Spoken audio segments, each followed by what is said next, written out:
Hello, everybody, and welcome back to the True Path Entrepreneur, your guide to living your purpose and growing a business you love with freedom and fun from anywhere. And I'm your host, Beth Weinstein. I'm a transformational business coach helping current and aspiring entrepreneurs align with their true purpose and grow their business so you can help more people profit from your passion and have a thriving business you love working on your own terms from anywhere on earth. Today's interview, I'm really excited to be talking with Sarah Sherwood. Hey, Sarah, how are you? Hey guys, good to see you. Thanks for joining us. And Sarah is a certified life coach, spiritual director, a somatic experiencing practitioner. And Sarah empowers you to live courageously so you can experience a meaningful life. Sarah embodies resilience, inspiring courage to move through the things you fear the most to the life you were created to live. She also helps you cultivate a deeper connection in relationships. She will provide you with guidance and support to rebound from the feeling of being never enough or always too much, so you can let go of what you're supposed to be and embrace who you truly are. I love that, Sarah. That's so well said. And it's funny. I've talked to one other guest on this series that does somatic work, and this is more like body-based and science-based life coaching work. And I find this really interesting because it's to me, like a new, unique slant to this work. So tell people, how did you get on this path to coaching and spirituality and the somatic work? I would love to hear your background. Yeah, absolutely. It's kind of been this progressive journey. I've been in the health and wellness industry for about 15 years, and it started in the gym, like as personal training. I became a massage therapist. I kind of kept working my way more deeply into who we are, and then more broadly into kind of, the holistic aspect of who we are, just really wanting to help people on the deepest level. But it really honestly was driven by my own story of, I had a huge I say all the time that, my life took a left turn in Albuquerque when I was 20 years old, and was hit with a debilitating disease that went undiagnosed for 17 years. And so just the challenge, the ongoing unrelenting challenge of that, I was in pretty debilitating pain. A lot of people will compartmentalize, right? Like, oh, you were in physical pain. But as we all know, as any kind of stressful life event, and especially if it becomes ongoing, it impacts every area, and every level of who we are, mentally, emotionally, spiritually, physically, and even relationally, right? It changed who I was. All my natural strengths, gifts, and talents kind of just got, washed down the drain. And so I had a lot of really difficult questions to ask pretty early on in life. And so I started to engage in a more holistic health journey, and then was inspired through my learning in my own life to then make that my career and help others. So I knew that it was funny. For a while, I was a massage therapist and a life coach, and I knew I wanted to bring some kind of body integration something into my coaching, but I didn't know what it was, and it just wasn't time yet. And when I learned about somatic experiencing, which is just working with stress and trauma in our nervous system and how we experience that in our bodies, I was able to then step into that and do it from a coach approach. So that's kind of some of the personal background, but then also the professional, progression I took to get where I am today. Yeah. Wow. I really like that you incorporate all these different areas into your work, because for a while, I feel like people, at least our traditional system, right? It's like people go to therapy, they talk about the problems, but it really is, it's really comprehensive. That's what this whole series is about. It's like, there's only so many people I'm talking to about actual business, because business and life and your life's work is so much further beyond just, what's in your mind or what you're doing on your computer. It really is literally in your body. It's really in your brain. It's in your, your mindset. So this brings me to my next question.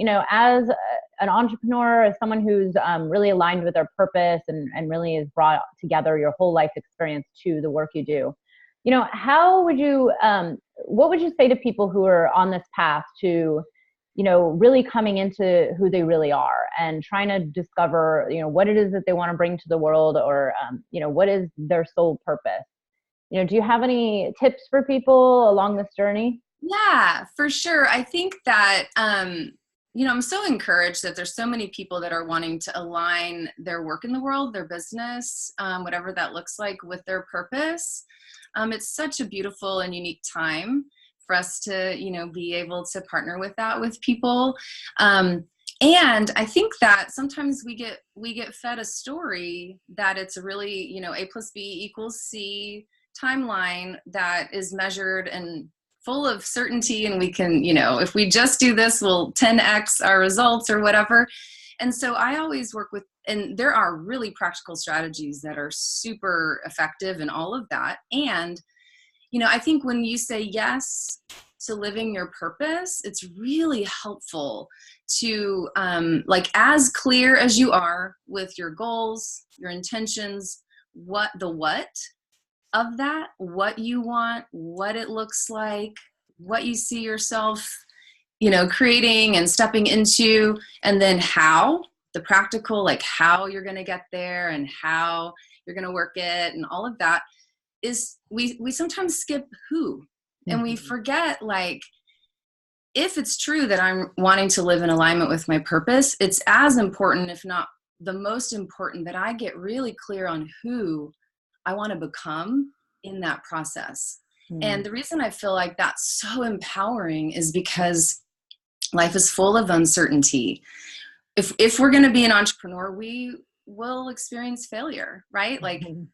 If we're truly outside of our comfort zone and taking risk with our ideas and putting ourselves out there, we're going to have some things that go better than others. That is the entrepreneurial journey. And if I am super clear that I have said yes to this journey to help me become who I want to be, then those things end up genuinely being there to help shape me and have a positive effect on increasing my capacity, helping me rebound and recover, helping me get free from external validation defining who I think I am. It gets to the root of our stories of shame, our identity, all of that. And so I think that that's the thing I'm most passionate about to tell entrepreneurs is, you said yes to a journey of becoming your truest expression of who you are, and get as clear on that as you do about what and how. Yeah, and it's so important. I love that you're pointing this out. Very few people really focus on this. And I think, in this series, it's come up so much that in the end, this is the number one most important thing. And I believe this too. And I know this just from my own experience launching and growing multiple businesses, that it's so much more than email marketing or Facebook posts or whatever, running ads or doing marketing. It's really the depth of coming into your authenticity and, stepping through all the, the challenges and the hard parts. And like you said, failures, there's always failures, and learning to really accept and embrace them as part of the journey. And now actually this brings me to my next thing, because, I haven't actually talked about this specifically with any guests so far, but resilience and what it means to be resilient. And especially, we know as entrepreneurs, and I know there's a lot of entrepreneurs listening that are maybe at this point where they're stuck, they've started and they've grown, but then they've gotten to a point of being stuck. And I actually was just telling my boyfriend this the other night. I was like, yeah, Seth Godin calls it the dip, right? You get into this dip. And if you don't make it out of the dip, that's a lot of people get stuck, and then you never hear from them again. But how does someone develop resilience through the challenges, through entrepreneurship, through life in general?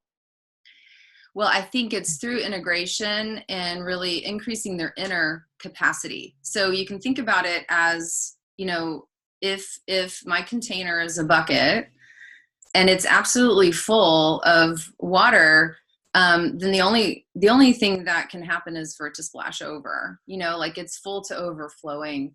And a lot of times we get really stuck in being in that place and then just trying to drive our way forward. And it's learning tools. And this is what I really help my clients with, we actually need to increase our capacity more than we need to try to, like frantically scoop out the water, because culturally we're just in our lifestyle as Western Americans is so stressful. It's too full. And as a business owner, especially when you're in that first like 3 to 5 years of growth and launch and a lot of, like spend money to make money kind of space, and learning what you're good at and what you're not and all of that, it can be stressful at times and feel overwhelming. So resiliency, really, a lot of times we have the idea that resiliency is being like tough as nails and super strong and Wonder Woman and nothing knocks me down. And it's the opposite of that. It's about cultivating a flexibility. That's actually what rebound means. Cultivating a flexibility that I can bounce back and be really adaptable to things that don't go the way that I hope, or being able to make changes as I go. And the goal being decreasing the time, if you will, it takes between like a disappointment or a stressor, right? And me bouncing back. I was just talking to someone else about that yesterday. I was like, yeah, in my early stages of launching my other business, like there were challenges and failures that would, looking back, I'm like, I would waste like a week stressing about something that already happened. This is over. And now I just like, I cut through. It's like, okay, failure, lesson learned. Okay, move on. Like, keep going. Right. So there's a mental piece of that, right? Like really learning how to choose our perspective, but there is a nervous system piece of that, right? Sometimes people who hyper focus on mindset, they're still having a bodily reaction. They're not able to sleep at night. Like, they're feeling revved up, kind of that, exhausted, but high, like revved up at the same time kind of feeling. And that'll just take a toll on your body. Oh yeah. And I know this from experience because I went through it many years ago with my other business. It's like, you don't want to get a debilitating sickness. I was out for like months at one point, and it's like, it's just not worth it. Which actually, this brings me to my next part, which I'm really excited to hear about, is I know you've studied a lot and you teach a lot around the nervous system and somatic work. I actually do somatic work with one of my coaches. And it's very, it's just, I had never heard about it 3 or 4 years ago. And I've always been very athletic and in my body, and my other business is a running business. But I find this to be, it's thank God it's getting out into the public a little more, but it's so important. And I feel like, few people are integrating it into, let's say this, like business, talk about work, life work, but our work and our career and our business is such a huge part of our life. So can you tell a little bit more about, for example, like, what an entrepreneur can do when they're, let's say, freaking out, or someone who's making a career change, or, like you said, our society is just so filled with stress and this fast-paced lifestyle. Like, do you know any tips or tricks where you can incorporate this, nervous system regulation into our day-to-day life? Totally. Yeah. I think, at a basic level, I think some of the most common things that people already know about, but maybe put into practice on only a certain level, it could go a little deeper, is mindfulness, meditation, and breath work. But I think, if that's a good starting point and you're unfamiliar, start there. But if that's kind of old hat for you, then I would say that learning how to, in those spaces, to slow things down and get really curious about what you're noticing on a sensation level. Because the trick is that we override those sensations because we don't like them, because they're very uncomfortable, right? And so we are like, no, I need to be upbeat. I need to stay positive. I need to have my positive intention. I need to choose my mindset. And this is where mindset can override what's really going on a deeper level, right? And I teach and train a lot about the different functionality of our higher brain and our lower brain. And there's a lot of talk that's mainstream about subconscious thoughts, right? But when you just approach something from a thought level, there's even more primal responses and reactions that happen just on a sensational level. that unless we slow down, get curious and notice, and then ask ourselves, like, what's the meaning that I attach to that? What's the story that I have going when I feel that way? It'll kind of drive in an unconscious space. And so I think that the biggest thing I would say is to start to notice those patterns, because they're not going to be successfully changed long-term by just changing your behavior. And that's really what I see. Almost 100% of my clients come in, they have a behavior that they perceive as the problem that needs to be fixed. But we always, and I'm kind of a sniffer dog when it comes to this, but we always at least track down a couple different layers to the deeper problem and the issue. And when we approach our habits compassionately as just things we've developed to protect ourselves in situations where we felt threatened, and that's actually by design, it's how our brains work, then we can work to create new ones. So cultivate capacity to be with and sit with and notice and get curious about the uncomfortable sensations is my biggest tip and trick. Yeah. This is great, because the first thing that comes to my mind is, I deal with a lot of clients that suffer from, let's say, procrastination or the fear, but it all comes down to these underlying problems. It's like, okay, why are we procrastinating here? Like, it's not because you don't know how to do it, or it's not because, there's always an excuse. There's something deeper there. Do you have any like little easy tricks that people can implement? Like, I always talk about, meditation and like bringing awareness, because it really all comes down to self-awareness and then compassion. But what can someone do when they catch themselves, let's say, procrastinating or, repeating the same thing over and over that's just not going anywhere, and then they beat themselves up because they're like, oh, it just took me 6 months and I didn't do anything? Yeah, that's a great example. So where I would start with that is to first help the person uncouple the meaning that they've attached to the fact that they are, I am, right? An identity statement. I am a procrastinator. So that's the first piece. It's like, no, let's take that out of the shame realm and move it into a behavior that's not in alignment with who you want to be, right? And really understand that piece, and then just name it. It's a pattern of avoidance. And in those moments, coaching people to pause, not go into shame, name it. Just I am avoiding, not what's my freaking problem, and then get curious and ask, what is it that I'm afraid is going to happen? What is it that I'm scared I'm going to experience? What's uncomfortable about this moment?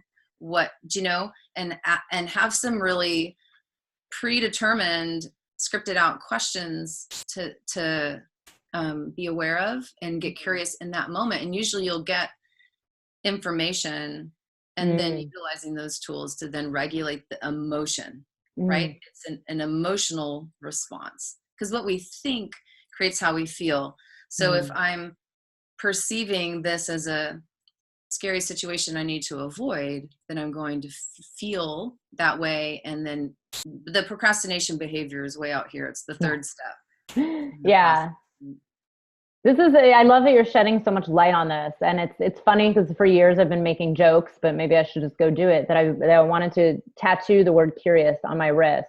I come from, my many years of like Buddhist training, and, it's obviously like all this work, self-development work, and really everything does come down to awareness, and then just, approaching things with curiosity and compassion versus this, like you said, like, oh, why did I do that? Like getting caught in that. You're right. It's like way out here, but the root is here.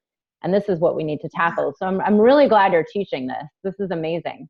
Well, and now, I'll say one last thing really quick is that what I noticed that weirds people out is when I ask them just to put their attention on the uncomfortable sensation of fear that, like, if I write this, I'm procrastinating on writing this book or blog post or whatever, and I'm afraid XYZ, when they just slow down and put their attention on that fear, then it dissipates. And they're wanting it to be more complicated. right? And so I just want to say that when you're like, what are the tips and tricks? It's kind of that. Like, they want it to be more complicated, and then what do I have to do?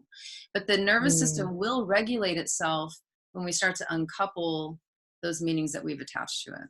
Yeah. Wow. This is such deep work. We could do a whole series on just this, because I know it just goes on, and there's so much to it. And it's like, I keep learning more. I was just telling you, I've learned something new a few weeks ago that's like mind blowing. And it was just one little thing about changing the breath, But I have one question I've been asking some people is, if you had one huge piece of advice or one simple piece of advice for anybody on this entrepreneurial path, whether they're growing a business or thinking of starting one, whatever level they're at, like, what's the number one thing you think is like most important that someone can do or not do, or, just remember?